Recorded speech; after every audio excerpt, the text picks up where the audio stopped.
ನಾವು ಓಂ ಪ್ರಕಾಶ್ ಜೊತೆ ಪತ್ನಿ ಪಲ್ಲವಿ ಜಗಳದ ಬಳಿಕ ಪೊಲೀಸ್ ಆಫೀಸರ್ಸ್ಗೆ ಮೆಸೇಜ್ ಅನ್ನ ಮಾಡಲಾಗಿತ್ತು. ಪೊಲೀಸ್ ಅಸೋಸಿಯೇಷನ್ ಗ್ರೂಪ್ಗೆ ವಾಟ್ಸಪ್ ಮಾಡಲಾಗಿತ್ತು. ಪೊಲೀಸ್ ಅಸೋಸಿಯೇಷನ್ ಗ್ರೂಪ್ ಅದು ಈ ಪೊಲೀಸ್ ಆಫೀಸರ್ಸ್ಗಳು ನಿವೃತ್ತ ಆಗಿರ್ತಾರಲ್ಲ ಅವರುಗಳು ಅವರ ಕುಟುಂಬದವರು ಇರುವಂಥ ಒಂದು ಗ್ರೂಪ್, ಆ ವಾಟ್ಸಪ್ ಗ್ರೂಪ್ ಅದಕ್ಕೆ ಮೆಸೇಜ್ ಅನ್ನ ಮಾಡಿದ್ದಾರೆ. ನನ್ನ ಗಂಡನಿಗೆ PFI ಜೊತೆ ಲಿಂಕ್ ಇತ್ತು ಅಂತ ಬೇರೆ ಹಾಕಿದ್ದಾರೆ. PFI ಬ್ಯಾನ್ ಆಗಿರುವಂಥ ಒಂದು ಸಂಘಟನೆ ಅದು. ಆ PFI ಜೊತೆ ಲಿಂಕ್ ಇತ್ತು. ನನ್ನ ಗಂಡನಿಂದ ಪೊಲೀಸ್ ಆಫೀಸರ್ಸ್ಗೆ ಕಿರುಕುಳ ಅಂತ ಬೇರೆ ಹಾಕಿದ್ದಾರೆ. ಇವರು ಕಿರುಕುಳ ಅಂದ್ಬಿಟ್ಟು ಅವರ ಪತ್ನಿ ಹಾಕಿರುವಂಥದ್ದು. ಯಾರು ಆಫೀಸರ್ಸ್ಗಳು ಕಿರುಕುಳ ಅನುಭವಿಸಿದಂಥವ್ರು ಏನಾದರೂ ಹೇಳಬೇಕು, ಆದರೆ ಅವರ ಪತ್ನಿನೇ ಮೆಸೇಜ್ ಹಾಕಿದ್ದಾರೆ. ನನ್ನ ಗಂಡನಿಂದ ಪೊಲೀಸ್ ಆಫೀಸರ್ಸ್ಗೆ ಕಿರುಕುಳ ಅಂತ. 10 ರಿಂದ 15 ದಿನಕ್ಕೊಮ್ಮೆ ಆಫೀಸರ್ಸ್ ಆತ್ಮಹತ್ಯೆ ಮಾಡಿಕೊಳ್ತಾ ಇದ್ರು. ಇವರು ಸರ್ವಿಸ್ ಇರುವಂಥ ಸಂದರ್ಭದಲ್ಲಿ ನನ್ನ ಗಂಡ ನನ್ನ ಗೃಹ ಬಂಧನದಲ್ಲಿ ಇಟ್ಟಿದ್ರು. ಗನ್ ತೆಗೆದುಕೊಂಡು ನನಗೆ ಬೆದರಿಸ್ತಾ ಇದ್ರು. ನನ್ನ ಮಗಳಿಗೂ ಕೂಡ ಜೀವ ಬೆದರಿಕೆಯನ್ನ ಹಾಕಿದ್ರು ಅಂತ ಮೆಸೇಜ್ ಅನ್ನ ಹಾಕಲಾಗಿದೆ.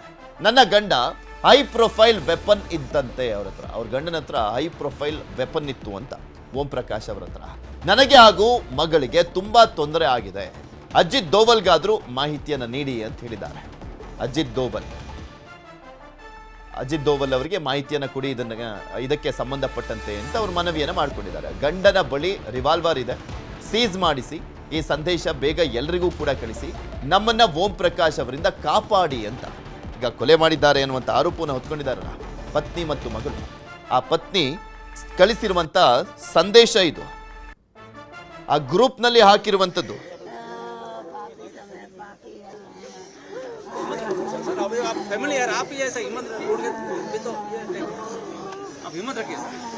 ಅದರಲ್ಲಿ ಅಜಿತ್ ದೋವೆಲ್ ಅವರಿಗೆ ಇದ್ರ ಬಗ್ಗೆ ಮಾಹಿತಿ ಕೊಡಿ ಅಂತ ಬೇರೆ ಹೇಳಿದ್ದಾರೆ. ನ್ಯಾಷನಲ್ ಸೆಕ್ಯೂರಿಟಿ ಅಡ್ವೈಸರ್ ಆಗಿರುವಂತ ಅಜಿತ್ ದೋವಲ್ ಅವರು, ಅವ್ರಿಗೆ ಮಾಹಿತಿಯನ್ನು ಕೊಡಿ. ಅವ್ರಿಗೆ ಮಾಹಿತಿ ಹೋದಂಥ ಸಂದರ್ಭದಲ್ಲಿ ನಮ್ಮನ್ನು ಕಾಪಾಡ್ತಾರೆ ಅಂತ ಅವ್ರ ಲೆಕ್ಕಾಚಾರ.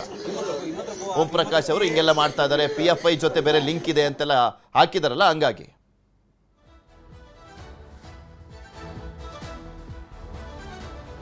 ಇನ್ನು ಭಾಸ್ಕರ ಅವರು ಮಾತನಾಡ್ತಾ ಇದ್ದಾರೆ, ನೋಡೋಣ. ಅತ್ಯಂತ ಹಿರಿಯ ಹಾಗೂ ಪ್ರೀತಿಯ ಒಳಗಾದ ಪೊಲೀಸ್ ಆಫೀಸರ್ ಆದ ಶ್ರೀ ಓಂ ಪ್ರಕಾಶ್ ಅವರು ಮರಣ ಹೊಂದಿದ್ದಾರೆ. ಮರಣದ ಬಗ್ಗೆ ಕೌಟುಂಬಿಕ ಅಂತ ಇದ್ದಾರೆ, ಮತ್ತು ತನಿಖೆ ಮಾನ್ಯ ಬೆಂಗಳೂರು ಸಿಟಿ ಪೊಲೀಸ್ ಕಮಿಷನರ್ ಮಾಡ್ತಾ ಇದ್ದಾರೆ ಬಗ್ಗೆ ನಾನೇನು ಮಾತಾಡೋಕ್ಕೆ ಹೋಗಲ್ಲ. ಬಟ್ ಆದರೆ ನಾವೆಲ್ಲ ಸೇವೆಗೆ ಸೇರಿದಾಗಿಂದ ಮಾನ್ಯ ಓಂ ಪ್ರಕಾಶ್ ಅವರ ಪ್ರೀತಿಗೆ ಪಾತ್ರ ಆದವ್ರು ನಾವು. ಮತ್ತು ಎಂಥ ದೊಡ್ಡ ಸಮಸ್ಯೆಗಳನ್ನು ಸಹ ಭಾಳ ಅವರು ಧೈರ್ಯದಿಂದ, ಪ್ರೀತಿಯಿಂದ, ತಾಳ್ಮೆಯಿಂದ ಎದುರಿಸಿದ್ದು. ಮುಖ್ಯವಾದದ್ದು ಬಾಬರಿ ಮಸೀದಿ ಘಟನೆ ಆದ ನಂತರ ಅವರು ಶಿವಮೊಗ್ಗ SP ಇರುವಾಗ ಎಲ್ರಿಗೂ ಯಾವ ರೀತಿ ಧೈರ್ಯ ಕೊಟ್ಟು ಏನೇ ಕೌಮು ಗಲಭೆ ಆಗದಂಗೆ ನೋಡ್ಕೊಂಡಿರೋವಂಥದ್ದು. ಮತ್ತು 2016ನೇ ಇಸ್ವಿಲಿ ಪೊಲೀಸ್ ಸ್ಟ್ರೈಕ್ ಆಗಿರುತ್ತೆ. ಆ ಸಮಯದಲ್ಲಿ ಕೂಡ ಸರ್ಕಾರಕ್ಕೆ ಭಾಳ ಗಾಬರಿ ಆಗಿರುತ್ತೆ. ಆ ಸಮಯದಲ್ಲಿ ಸಹ ಸಾಹೇಬರು ಅತ್ಯಂತ ತಾಳ್ಮೆಯಿಂದ ಇಡೀ ಪೊಲೀಸ್ ಇಲಾಖೆಗೆ ಒಂದು ಒಳ್ಳೆ ಮಾರ್ಗದರ್ಶನ ಕೊಟ್ಟು, ಧೈರ್ಯ ಕೊಟ್ಟು ಅವರು ಕಾಪಾಡೋದ್ರಲ್ಲಿಗೆ.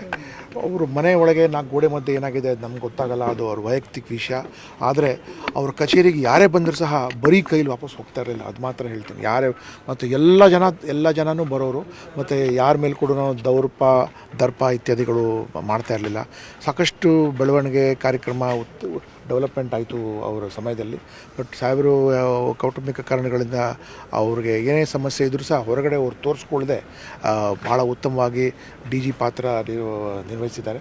ಮತ್ತು ಸುಮಾರು ಜನಕ್ಕೆ ನಮ್ಮಂಥವ್ರಿಗೆ ಬೆಳೆಸಿ ಅವಕಾಶ ಕೊಟ್ಟು ನಾವು ಮಾಡೋ ಸಣ್ಣ ಪುಟ್ಟ ತಪ್ಪುಗಳಿಗೆ ನಮಗೆ ಬುದ್ಧಿ ಹೇಳಿ ತಿದ್ದು ಮಾಡಿ ಅಂಥ ಒಂದು ಲೀಡರ್ಶಿಪ್ ನಾವು ಹುಡುಕಬೇಕು. ಈಗ ಅಂಥ ಒಂದು ಲೀಡರ್ಶಿಪ್ ಹುಡುಕಬೇಕು ನಾವು ಪೊಲೀಸ್ ಇಲಾಖೆಯಲ್ಲಿ.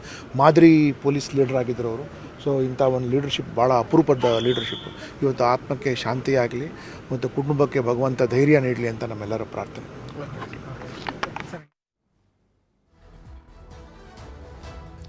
ಸೊ ಭಾಸ್ಕರ್ ರಾವ್ ಅವರು ಬೆಂಗಳೂರಿನ ಪೊಲೀಸ್ ಕಮಿಷನರ್ ಆಗಿದ್ದಂಥವರು. ಅವರು ಓಂ ಪ್ರಕಾಶ್ ಅವರ ಅಂತಿಮ ದರ್ಶನ ಪಡೆದುಕೊಂಡು ಬಂದ ಬಳಿಕ ಮಾತನಾಡ್ತಾ ಇದ್ರು. ಇನ್ನು ಓಂ ಪ್ರಕಾಶ್ ಅವರ ಪತ್ನಿ ವಾಟ್ಸಪ್ ಗ್ರೂಪ್ನಲ್ಲಿ ಮೆಸೇಜ್ ಅನ್ನ ಹಾಕಿದ್ರಲ್ಲ, PFI ಜೊತೆ ಲಿಂಕು, ಇವರು ಸರ್ವಿಸ್ ಇದ್ದಂಥ ಟೈಮ್ನಲ್ಲಿ ಸಾಕಷ್ಟು ಜನ ಪೊಲೀಸರೆಲ್ಲ ಆತ್ಮಹತ್ಯೆಯನ್ನು ಮಾಡ್ಕೊಳ್ತಾ ಇದ್ರು ಕಿರುಕುಳ ಕೊಟ್ಟಂಥ ಹಿನ್ನೆಲೆಯಲ್ಲಿ ಅನ್ನುವಂಥದ್ದನ್ನೆಲ್ಲ ಅದ್ರ ಬಗ್ಗೆ ಮೆಸೇಜ್ ಆಗ್ತಾ ಇದ್ರಲ್ಲ, ಅದ್ರ ಬಗ್ಗೆ ಮಾಹಿತಿಯನ್ನು ಕೊಡ್ತಾ ಹೋಗ್ತಾರೆ. ನಮ್ಮ ಪ್ರತಿನಿಧಿ ಮಂಜುನಾಥ್ ನಮ್ಮ ಜೊತೆ ನೇರ ಸಂಪರ್ಕದಲ್ಲಿ ಜಾಯ್ನ್ ಆಗಿದ್ದಾರೆ. ಮಂಜು, ಆ ವಾಟ್ಸಪ್ ಗ್ರೂಪ್ಗಳಲ್ಲಿ ಏನೇನೆಲ್ಲ ಮೆಸೇಜನ್ನು ಹಾಕಲಾಗ್ತಾ ಇತ್ತು ಓಂ ಪ್ರಕಾಶ್ ಅವರ ವಿಚಾರಕ್ಕೆ ಸಂಬಂಧಪಟ್ಟಂತೆ? ಯಾವಾಗ ಮೆಸೇಜನ್ನು ಹಾಕಿದ್ದಂಥದ್ದಂತೆ? ಅಂದರೆ ಕೊಲೆ ಮಾಡುವುದು ಮುಂಚೆನಾ ಅಥವಾ ಈ ರೀತಿಯಾಗಿ ಮೆಸೇಜ್ಗಳು ಈ ಹಿಂದೆಯಿಂದಲೂ ಕೂಡ ಸರ್ವೇ ಸಾಮಾನ್ಯವಾಗಿ ಓಂ ಪ್ರಕಾಶ್ ಅವ್ರ ಮೇಲೆ ಆರೋಪವನ್ನು ಮಾಡಿಕೊಂಡೇ ಬರ್ತಾ ಇದ್ರು ಅವರ ಪತ್ನಿ? ಖಂಡಿತವಾಗ್ಲೂ ಪೃಥ್ವಿ, ಯಾಕಂತ ಹೇಳಿದ್ರೆ ಈ ವಾಟ್ಸಪ್ ಗ್ರೂಪಲ್ಲಿ ಶೇರ್ ಆಗಿರ್ತಕ್ಕಂಥ ಮೆಸೇಜ್ ಇವತ್ತು ನೆನ್ನೆದೆಲ್ಲ ಸಾಕಷ್ಟು ಒಂದು ರೀತಿಯಲ್ಲಿ ಮೆಸೇಜ್ಗಳನ್ನು ಶೇರ್ ಮಾಡಿರ್ತಕ್ಕಂಥದ್ದು. ಅದರಲ್ಲೂ ಕೂಡ ಇವರು ಹಿಂದೆ ಅಂದರೆ ಈ ಕೆಲವು ತಿಂಗಳ ಹಿಂದೆ ವೈಮನಸ್ಸು ಕೂಡ ಇರ್ತಕ್ಕಂಥದ್ದು. ಇನ್ನು IPS ಗ್ರೂಪ್ ಏನಿದೆ ಆ ಗ್ರೂಪ್ನಲ್ಲಿ ಮೆಸೇಜನ್ನು ಬರೆದಿರ್ತಕ್ಕಂಥ ಏನಂತಂದರೆ ನನ್ನ ಗಂಡನಿಗೆ PFI ಸಂಘ ಸಂಸ್ಥೆ ಜೊತೆಗೆ ಲಿಂಕ್ ಇದೆ, ಜೊತೆಗೆ ಸಾಕಷ್ಟು ವಹಿವಾಟುಗಳನ್ನು ಇಟ್ಕೊಂಡಿರ್ತಕ್ಕಂಥದ್ದು. ಹಿರಿಯ ಅಧಿಕಾರಿಯಾಗಿ ಕಿರಿಯ ಅಧಿಕಾರಿಗಳಿಗೆ ಸಾಕಷ್ಟು ಒಂದು ಕಿರುಕುಳನ್ನು ಕೊಡ್ತಾಯಿದ್ರು. ಅದರ ಜೊತೆಗೆ ಬೇರೆ ಬೇರೆ ರೀತಿಯಲ್ಲಿ ಲಿಂಕ್ಗಳನ್ನು ಇಟ್ಕೊಂಡಿರ್ತಕ್ಕಂಥದ್ದು. ಇದ್ರ ಬಗ್ಗೆ ಕೂಲಂಕುಷವಾಗಿ ಪರಿಶೀಲನೆ ಮಾಡಿ ಅಂತ ಹೇಳಿ IPS ಗ್ರೂಪ್ನಲ್ಲೇ ಇವರು ಸ್ವತಃ ಪೋಸ್ಟನ್ನು ಮಾಡಿರ್ತಕ್ಕಂಥದ್ದು. ಅದಾದ ನಂತರ ಹಿರಿಯ ಅಧಿಕಾರಿಗಳ ಗಮನಕ್ಕೆ ಬಂದು ಸಮಾಧಾನವನ್ನು ಕೂಡ ಮಾಡಿರ್ತಕ್ಕಂಥದ್ದು. ಇನ್ನು ಯಾವುದೇ ಈಗ ಸದ್ಯಕ್ಕೆ ಮಾಹಿತಿ ಬಂದಿರೋ ಪ್ರಕಾರ ಕೆಲವು ಸ್ಟೇಷನ್ಗಳಲ್ಲಿ ಈಕೆ ಹೋಗಿ ದೂರನ್ನು ಕೊಡ್ತಾರೆ. ದೂರನ್ನು ಕೊಟ್ಟಾದ ನಂತರ ಕೂಡ ಯಾವುದೇ ದೂರು ದಾಖಲಾಗಿರಲ್ಲ. ಅಟ್ಲೀಸ್ಟ್ PFI ಲಿಂಕನ್ನು ತಂದರೆ ಖಂಡಿತವಾಗ್ಲೂ ಈ ರೀತಿಯಾಗಿ ಒಂದು ದೂರನ್ನು ಸ್ವೀಕರಿಸ್ತಾರೆ ಅಂತ ಹೇಳಿ ಕೂಡ ಮಾಡ್ತಾ ಇರ್ತಕ್ಕಂಥದ್ದು. ಸದ್ಯಕ್ಕೆ ಇದೇ ವಿಚಾರವಾಗಿ ಸಾಕಷ್ಟು ಮಾಹಿತಿಗಳನ್ನು ಕೂಡ ಪಡ್ಕೊಂಡಿರ್ತಕ್ಕಂಥದ್ದು. ಇನ್ನು ಇಲ್ಲೊಬ್ಬರು IPS ಅಧಿಕಾರಿ ಇದ್ದಾರೆ. Sir, you have been work with him, any unforgettable moment sir? Any unforgettable moment regarding with him? Not in a position to speak. Okay, fine. So ಖಂಡಿತವಾಗ್ಲೂ IPS ಅಧಿಕಾರಿಗಳೆಲ್ಲರೂ ಕೂಡ ಬೇಜಾರಾಗಿರ್ತಕ್ಕಂಥದ್ದು.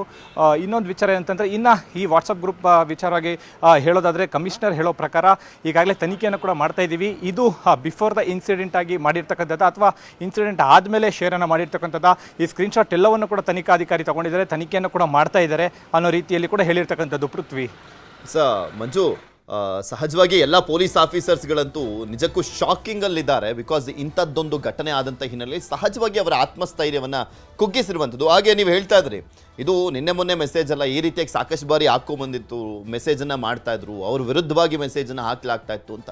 ಆ ಸಂದರ್ಭದಲ್ಲಿ ಅಟ್ಲೀಸ್ಟ್ ಅವರ ಸ್ನೇಹಿತರು, ಅದರಲ್ಲಿದ್ದಂಥವರು ಇವರ ಸಮಸ್ಯೆಯನ್ನು ಬಗೆಹರಿಸುವಂಥ ಕೆಲಸವನ್ನು ಮಾಡುವಂಥ ಪ್ರಯತ್ನವನ್ನು ಪಟ್ಟಿದ್ರಂತ. ಇವರು ಹೇಳ್ತಾ ಇದ್ದಂಥ ಹೇಳಿಕೆಗಳಿಗೆ ಓಂ ಪ್ರಕಾಶ್ ಅವರಾದರೂ ಅಟ್ಲೀಸ್ಟ್ ದೂರನಾದರೂ ಇದ್ಬಿಟ್ಟು ಚೆನ್ನಾಗಿರುವಂಥ ಪ್ರಯತ್ನವನ್ನಾದರೂ ಮಾಡ್ಬೋದಿತ್ತು ಅನ್ನುವಂಥದ್ರ ಬಗ್ಗೆ ಏನಾದರೂ ಅಭಿಪ್ರಾಯವನ್ನು ವ್ಯಕ್ತಪಡಿಸ್ತಾ ಇದ್ರಂತ ಅವರ ಕಲೀಗ್ಸ್ ಜೊತೆ? ಪೃಥ್ವಿ, ಖಂಡಿತವಾಗ್ಲೂ ಅಂದರೆ ಇಬ್ಬರ ಕೂತ್ಕೊಂಡು ವೈಮನಸ್ಸನ್ನು ಸರಿ ಮಾಡ್ಬೋದಾಗಿತ್ತು, ಸ್ನೇಹಿತರಾಗಲಿ ಅಥವಾ ಅವ್ರ ಬ್ಯಾಚ್ಮೇಟ್ಸ್ಗಳಾಗಲಿ. ಆದರೆ ಈ ಪೊಲೀಸರು ಹೇಳೋ ಪ್ರಕಾರ ಅಂದರೆ ಕಿರಿಯ ಅಧಿಕಾರಿಗಳು ಹೇಳೋ ಪ್ರಕಾರ ಸಾಕಷ್ಟು ಈಕೆಗೆ ಬೇರೆ ಬೇರೆ ರೀತಿಯಲ್ಲಿ ಗೃಹ ಬಂಧನ ಕೂಡ ಮಾಡಿರ್ತಕ್ಕಂಥದ್ದು, ಜೊತೆಗೆ ಡಿಪ್ರೆಷನ್ಗೆ ಹೋಗಿದ್ರು ಅನ್ನೋ ರೀತಿಯಲ್ಲಿ ಕೂಡ ತನಿಖೆಯಲ್ಲಿ ಗೊತ್ತಾಗ್ತಾ ಇರ್ತಕ್ಕಂಥದ್ದು. ಎಲ್ಲೇ ಹೋಗಿ ದೂರನ್ನು ಕೊಟ್ಟರೆ ಓಂ ಪ್ರಕಾಶ್ ಅವರೇ ಹಿಂದೆ ಫೋನ್ ಮಾಡಿ ಠಾಣೆಗಳಿಗೆ ನನ್ನ ವೈಫ್ ಬರ್ತಾರೆ, ದಯವಿಟ್ಟು ಒಂದು ಅಕ್ನಾಲೇಜ್ಮೆಂಟನ್ನು ಕೊಡಿ, ಆಕೆ ಸಂಪೂರ್ಣವಾಗಿ ಡಿಪ್ರೆಷನ್ಗೆ ಹೋಗಿದ್ದಾಳೆ, ಆಕೆಯನ್ನು ಸಮಾಧಾನ ಮಾಡಿ ಕಳಿಸಿ ಅನ್ನೋ ರೀತಿಯಲ್ಲಿ ಕೂಡ ಕಾಲ್ ಮಾಡಿ ಹೇಳ್ತಾ ಇದ್ದಿದ್ದು ಅನ್ನೋದು ಕೂಡ ಗೊತ್ತಾಗ್ತಾ ಇರ್ತಕ್ಕಂಥದ್ದು. ಸದ್ಯಕ್ಕೆ ಇದೇ ವಿಚಾರವಾಗಿ ಮನೆಯಲ್ಲೂ ಕೂಡ ಸಾಕಷ್ಟು ಬಾರಿ ಗೊಂದಲ ಆಗಿರ್ತಕ್ಕಂಥದ್ದು. ಕೆಲವೊಮ್ಮೆ ಅಂದರೆ ಕೆಲವು ತಿಂಗಳ ಹಿಂದೆ ಅಥವಾ ವರ್ಷಗಳ ಹಿಂದೆಯೇ ಓಂ ಪ್ರಕಾಶ್ ಅವರ ಮನೆ ಮುಂದೆ ಸ್ವತಃ ಪಲ್ಲವಿ ಅವರೇ ಪ್ರೊಟೆಸ್ಟನ್ನು ಮಾಡಿರ್ತಕ್ಕಂಥ, ಅದನ್ನು HSR ಲೇಔಟ್ ಪೊಲೀಸರು ಬಂದು ಅದನ್ನು ತಡೆದು ಸದಾನಂತರ ಮತ್ತೆ ಮನೆ ಒಳಗಡೆ ಕಳಿಸಿರ್ತಕ್ಕಂಥದ್ದು. ಈ ರೀತಿಯಾಗಿ ಆಗ್ತದೆ. ಯಾಕಂತ ಹೇಳಿದ್ರೆ ಇದೆಲ್ಲ ವಿಚಾರವಾಗಿ ಗಮನಿಸ್ತಾ ಹೋದಾಗ HSR ಲೇಔಟ್ನಲ್ಲಿ ಒಬ್ಬರು ASI ಇದ್ರು, ಈ ಹಿಂದೆ ಕೂಡ ಆತನೇ ಈ ಮನೆಯ ಸಮಸ್ಯೆ ಬಗ್ಗೆ ಸಂಪೂರ್ಣವಾಗಿ ತಿಳ್ಕೊಂಡು ಅವರ ಇಬ್ಬರ ನಡುವೆ ಒಂದು ಒಳ್ಳೆ ರೀತಿಯಲ್ಲಿ ಬಾಂಧವ್ಯವನ್ನು ಕೂಡ ಬೆರೆಸ್ತಾ ಹೋಗ್ತಾ ಇರ್ತಾರೆ, ಸಮಾಧಾನ ಮಾಡಿ ಒಳಗಡೆ ಕಳಿಸ್ತಾ ಇದ್ದು. ಮತ್ತು ಅವ್ರ ಹೆಂಡತಿಗೂ ಕೂಡ ಸಮಾಧಾನ ಮಾಡ್ತಾ ಇದೆ. ಯಾಕಂದರೆ ಆ ASI ಕೂಡ ಸುಮಾರು ವರ್ಷಗಳ ಎಕ್ಸ್ಪೀರಿಯನ್ಸನ್ನು ಇಟ್ಕೊಂಡಿರ್ತಕ್ಕಂಥ ಹಳುಬರಾಗಿರೋದು HSR ಲೇಔಟ್ ಅಂತ ಸಮಾಧಾನ ಮಾಡ್ತಾಯಿದ್ರು. ಆದರೆ ಇದೇ ವಿಚಾರವಾಗಿ ಕೂಲಂಕುಷವಾಗಿ ಪರಿಶೀಲಿಸ್ತಾ ಹೋದ ಅಂತ ಕೂಡ ಮೀರಿದಾದ ಮೇಲೆ ಎಲ್ಲೋ ಒಂದು ಕಡೆಗೆ ನಿನ್ನೆ ಸಾಕಷ್ಟು ಬೆಳಗಿನಿಂದ ಮಧ್ಯಾಹ್ನದವರೆಗೂ ಕೂಡ ಗಲಾಟೆ ಆಗಿರ್ತಕ್ಕಂಥದ್ದು. ಅದಾದ ನಂತರ ಸ್ವಿಗ್ಗಿ ಝೊಮ್ಯಾಟೋದಲ್ಲಿ ಊಟವನ್ನು ತರಿಸಿ ಊಟ ಮಾಡಬೇಕಾದ್ರೆ ಜಗಳ ವಿಪೋಕಕ್ಕೆ ತಿರುಗಿ ಕೊಲೆ ಮಾಡಿರ್ತಕ್ಕಂಥದ್ದು ಕೂಡ ಗೊತ್ತಾಗ್ತಾ ಇರ್ತಕ್ಕಂಥದ್ದು. ಪೃಥ್ವಿ, ಧನ್ಯವಾದ ಮಂಜು ನಿಮ್ಮೆಲ್ಲ ಮಾಹಿತಿಗಾಗಿ.